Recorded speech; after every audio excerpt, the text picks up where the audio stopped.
크리스마스라고 해서 아름다운 로맨스 영화만 있는 건 아닙니다. 그 반대로 피피 성탄절을 연상케 하는 빨간 크리스마스를 배경으로 한 그런 공포 영화들도 있거든요.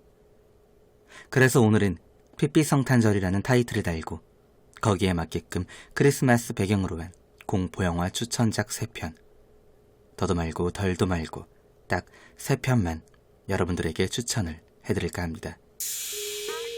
피피 성탄절을 연상케 하는 크리스마스 배경 공포영화 추천작, 첫 번째로 소개해드릴 영화는 바로 베러 왓치 아웃입니다. 지난 2018년 2월에 개봉했던 이 영화는 당시에 시사회를 통해 먼저 만나봤던 작품이기도 한데요. 크리스마스 이브 저녁을 배경으로 하고 있는 이 영화는 베이비시터 애슐리가 루크라는 소년을 잠깐 돌봐주기로 합니다. 루크는 애슐리를 누나로 생각하지 않고 그녀를 항상 짝사랑하고 있었죠. 루크를 돌봐주던 크리스마스 이브 저녁, 갑자기 주문하지 않은 피자가 배달되고 인터넷 그리고 전화까지 전부 두절됩니다. 거기에 떠나면 죽는다 라는 낙서가 적힌 벽돌이 이 집의 창문을 깨고 들어오는 등 수상하고 섬뜩한 사건들이 연이어 일어나게 되죠. 예쁘고 아름답게 장식된 크리스마스 트리 가득한 집에 그야말로 고립된 애슐리와 루크. 과연 어떤 사건이 일어나게 된 것이고 이들의 앞날엔 과연 어떤 반전이 기다리고 있는 걸까요? 영화 베러 왓치 아웃의 가장 큰 장점이라고 할 수 있는 건 먼저 관람 등급을 꼽아볼 수가 있겠습니다. 15세 관람가가 난무한 무늬만 공포영화들이 즐비한 가운데 베러 왓치 아웃의 등급은 청소년 관람 불가입니다. 그에 맞게끔 영화의 수위도 짧고 굉장히 강렬한 편이죠. 여기에 또 다른 장점은 잔혹동화라는 타이틀이 굉장히 잘 어울린다는 겁니다. 피피 성탄절을 연상케 하는 공포영화이지만 그 영화의 미장센은 상당히 아름답다고 할 수 있거든요.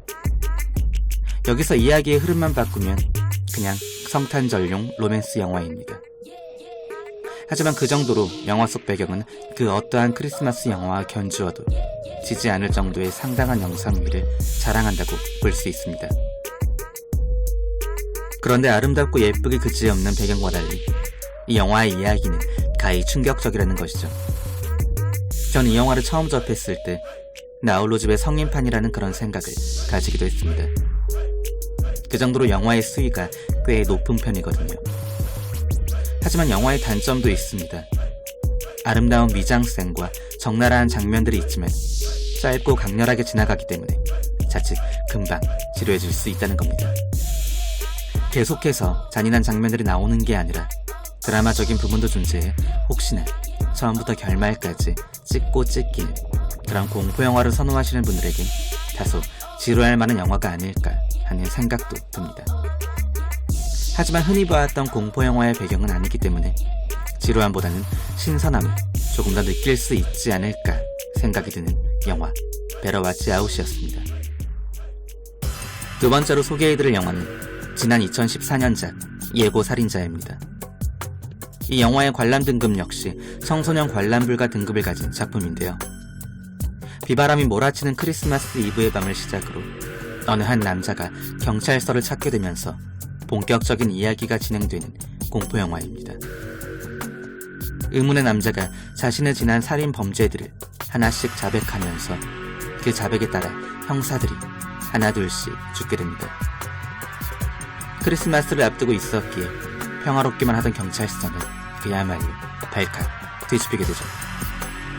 하지만 바깥은 폭풍이 몰아치고 있었기 때문에 길이 막혀있는 상태였고 점점 공포에 휩싸이게 된 형사들은 그 어디에도 도움조차 받을 수가 없는 상황까지 이르게 됩니다. 전화는 불통이 되었고 경찰서 외에는 아무것도, 아무런 사람도 길거리에 존재하지 않았습니다. 지문도 없고 이름도 없는 의문의 남자. 그 의문의 남자가 살인 자백을 하나씩 하게 되면서 형사들 역시 하나둘씩 죽게 되는 공포의 현장.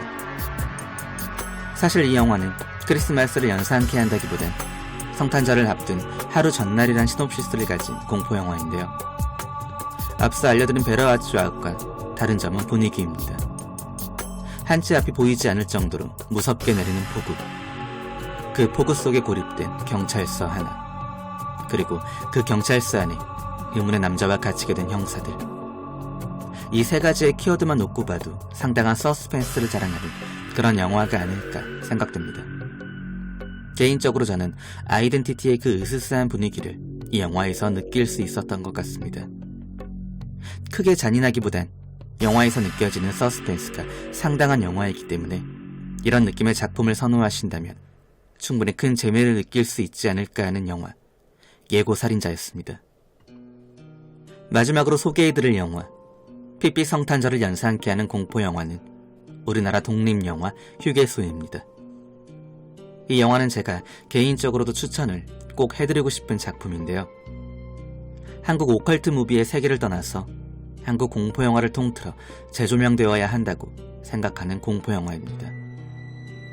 예고살인자처럼 이 영화의 배경 역시 크리스마스 이브를 시작으로 본격적인 이야기가 진행됩니다. 휴게소를 운영 중인 노부부가 손녀와 함께 캐롤을 들으며 트리를 꾸미고 있었는데요. 그때 갈 곳 없는 노숙자 가족들이 노부부와 손녀를 잔인하게 살해하면서 자신들이 그 휴게소 주인 행세를 하게 되죠. 제가 개인적으로 또 느끼게 된 건 이 영화에 만약 예산이 더 많았다면 분명 공포영화계의 한 획은 물론이고 한국 오컬트 무비의 한 획을 제대로 긋지 않았을까 하는 생각이 듭니다. 그동안 봐왔던 한국 오컬트 무비를 연출했던 감독들은 이 영화를 보고 전부 반성해야 합니다. 그 정도로 부족한 예산이었음에도 불구하고 영화의 미장센은 말할 필요도 없으며 이야기의 흐름, 그리고 특수분장과 특수효과 또한 어느 하나 흠잡을 곳이 없습니다. 감독의 연출일 수도 있지만 전 이 영화를 볼 때 엄청난 의미를 하나 찾았습니다. 모든 사람들에게 보이지 않는 휴게소, 그 휴게소를 찾게 된 손님들은 모두 죄가 있는 사람들이었습니다. 주인공들이 이 휴게소를 들어설 때 아주 잠깐 화면을 통해 볼 수 있게 된 건 깜빡거리다 꺼져버린 간판이었습니다. 휴게소에서 개에서 뒤에 붙은 이가 꺼지면서 휴게소는 휴거소가 되죠. 여기서 휴거는 심판을 뜻하기도 하는데요. 이것은 주인공들이 휴게소를 들어가면서 한 명 한 명에 대한 심판을 하겠다는 그런 암시를 보여주는 장면이라고 해석할 수 있는 부분이기도 합니다. 이 영화를 다 보고 나면 이 영화가 정말 우리나라 독립영화라는 게 절대로 믿기지 않을 만큼 상당한 연출력을 보여줍니다.